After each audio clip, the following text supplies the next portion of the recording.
Bastante preocupado por el país. Veo que en Ecuador tenemos 18 millones de gente que vive en el cielo. ¿Es posible que le roceen gas a una persona así de frente? No, se entran a las casas. También. Entran a las casas de los ciudadanos que tienen la dignidad, que tienen la honra, la valentía de decir que estamos mal, que no pueden hacer lo que están haciendo cuando ellos ni siquiera pagan y evaden los tributos. A nosotros, a usted, por $1 o $2 ya no podemos facturar. Y el señor se baja a 70 millones. ¿Se acuerda cuando nuestros abuelos nos decían, oye, está lloviendo plata?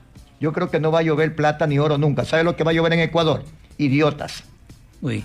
Idiotas que piensan que el verdugo, el que nos da palo, bala, el que nos subió el IVA, el que nos dice todos los días que con la nueva constituyente nos va a dar paz. Si con la que tiene, lo que hace es darnos pobreza, tristeza, dolor, angustia, desempleo, nos bota a la calle y dice que es por las leyes. ¿Cómo con las leyes si combate a los que no debe combatir? Y con esas mismas leyes no puedes combatir a los que sabemos que hacen trampa, a los que sabemos que meten premios en las frutas nuestras más importantes y que las descubren en Europa. A eso no los puede combatir. Puedo cumplir con lo que me dicen mis hijos.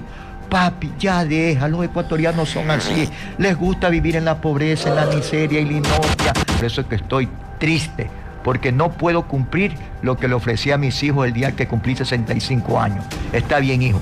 Este país se merece toda la tropelía, se merece todo el marasmo, se merece toda la inopia, todo el desengaño, porque nadie lucha.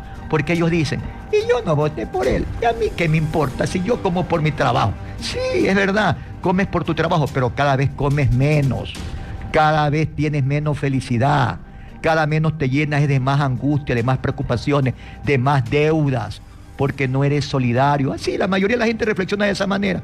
¿Y a mí qué me importa si yo igual trabajo y tengo que sudarla? Sí, pero te van a quitar de pronto todos los beneficios que nos dieron otra gente que sí era de alta ralea, de alta alcurnia. Yo no tengo desparpajo en mencionarlo. Retribuciones a la clase trabajadora, le dieron los décimos, le dieron un mejor trato.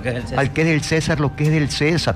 Fueron las excepciones, pero así marcha este país. Perdonen mis hijos, pero que yo ya voy a morir rebelde. La verdad que a ratos quiero saber que ya abandonar esta lucha.